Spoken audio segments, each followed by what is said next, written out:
Donc on est 4 fondateurs associés et on s'est rencontrés pendant nos études à Olivier de Serres, à l'ENSAMA, et on a créé ce collectif qui est aujourd'hui devenu un studio en 2003, donc directement à la sortie des bancs de l'école, autour d'un projet qui nous a réunis, qui était censé être le dernier projet, un projet entre amis, la médecine des objets, et finalement c'est devenu notre premier projet. C'est un projet qui a fait couler énormément d'encre et qui nous a ouvert des opportunités professionnelles. Et donc aujourd'hui on est une petite vingtaine et on accompagne les marques sur des problématiques hyper diverses qui vont du design produit, design d'espace, merchandising et identité visuelle et packaging.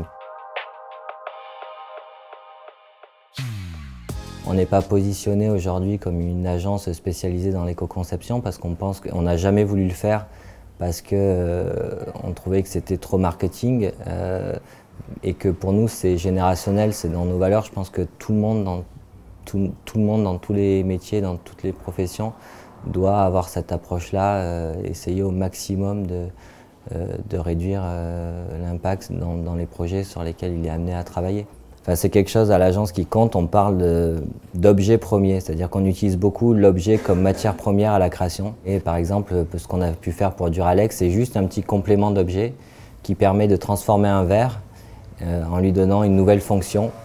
Et d'une certaine manière, je trouve que ce projet il a une responsabilité environnementale parce qu'on cherche à faire en sorte qu'on ait moins d'objets à la maison. Chacune de nos décisions, on essaye de faire en sorte de dessiner et de choisir des matériaux qui aient un impact environnemental moins important, d'utiliser des process industriels qui soient plus légers, de faire passer des messages comme quoi finalement cette logique-là, elle permet d'optimiser un outil industriel et d'une certaine manière de réduire un bilan carbone. Et au final, on ne peut pas dire que l'objet soit purement éco-conçu, mais il y a une démarche dans le fond. Par exemple, si j'utilise un mug pour boire mon café au bureau, je ne vais pas produire de déchets qui sont les gobelets en plastique issus des machines automatiques. Donc comment on peut encourager des comportements et des utilisations d'objets qui peuvent s'inscrire dans la durée et qui évitent de produire des déchets. Ça, c'est une approche intéressante. Et on a accepté cette proposition de parrainer ce concours zéro déchet pour plusieurs raisons. Déjà, c'est vrai que, je le disais tout à l'heure, on est une agence d'une vingtaine de personnes. On est aussi prestataire de services pour les marques avec lesquelles on collabore et on n'arrive pas toujours à faire passer nos idées et nos convictions et que ça fait du bien de se retrouver dans un contexte où on peut prendre le temps de réfléchir, continuer à nourrir notre engagement auprès des étudiants.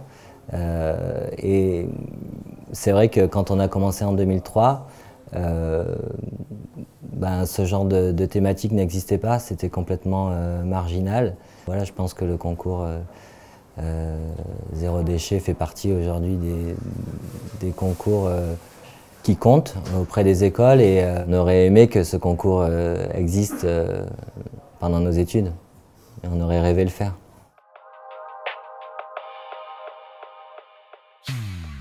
Déjà, il y a une thématique, il faut qu'on en parle. Donc c'est sur la gestion et la sensibilisation au niveau des espaces publics. C'est vrai que la thématique est large. Ça serait impossible de trouver le projet qui répondra à tout.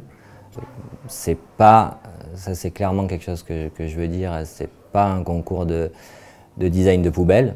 Donc il faut orienter son projet vers quelque chose qui nous attire ou nous dérange, quelque chose pour lequel on a une sensibilité, que ça peut être un type de déchet, ça peut être un lieu précis, ça peut être même une ville. Et de cette manière-là, le projet prendra toute sa cohérence. Mais en tout cas, ça sera une action qui sera jugée pertinente dans son contexte. Donc c'est important de bien définir le contexte dans lequel on travaille, d'exprimer la problématique à laquelle on veut répondre, quels sont les insights consommateurs et les comportements des utilisateurs que nous sommes face à cette problématique, et voir dans quelle mesure on apporte une solution qui permet de corriger et de sensibiliser son environnement, c'est-à-dire de faire prendre conscience que finalement il faut que je sois peut-être plus responsable, plus propre, que je fasse plus attention à ma consommation ou à la façon dont je jette mes déchets, à la façon dont je les trie ou pas, et à la fois qui permettent d'avoir de vrais résultats. Il y a un projet que j'aime beaucoup, qu'on avait présenté lors d'une exposition. C'est une municipalité qui avait pris pour initiative. Elle subissait en fait les chewing-gums qui sont une vraie pollution, qu'on retrouve sur les routes, sur les rues, sur les trottoirs. Elle avait proposé une campagne d'affichage qui fonctionnait, c'était une cible en fait, et ça invitait l'utilisateur à venir coller son chewing-gum sur l'affiche. Donc c'était intéressant parce que ça devenait une campagne d'affichage qui devenait une poubelle et qui permettait de catalyser tous ces chewing-gums et à la fois de sensibiliser mais à la fois de récupérer. Et donc là, je trouve que typiquement, ça aurait pu être une réponse de ce concours, alors ça existe malheureusement, mais par exemple se concentrer sur un type de déchet, je trouve ça intéressant avec cet objectif de montrer que le designer a cette capacité de formaliser les choses, de trouver des idées.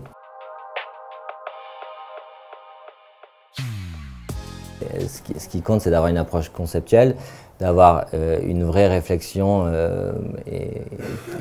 qui permette de changer les comportements et rapidement. Ça, c'est un truc, je pense, sur lequel on aura des attentes très fortes, c'est-à-dire qu'on n'est pas sur un concours prospectif. Ce n'est pas un concours pour 2050, dans le sens où je pense qu'on n'a plus le temps d'attendre.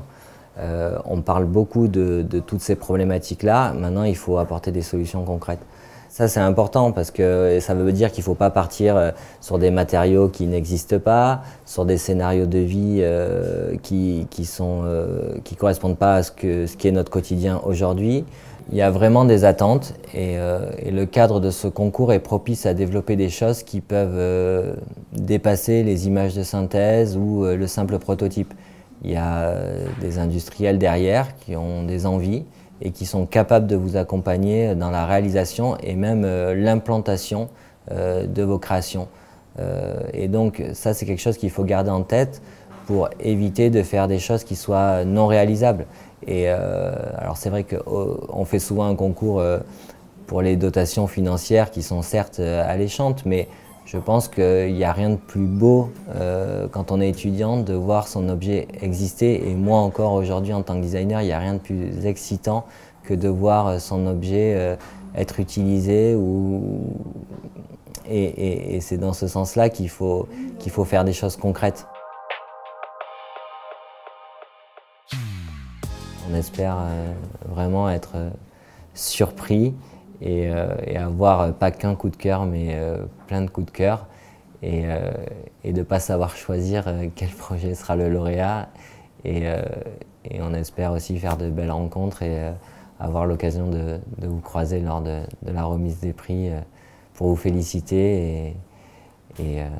Donc dans ce sens-là, on vous souhaite bonne chance parce que le sujet n'est pas évident, mais il en vaut la chandelle.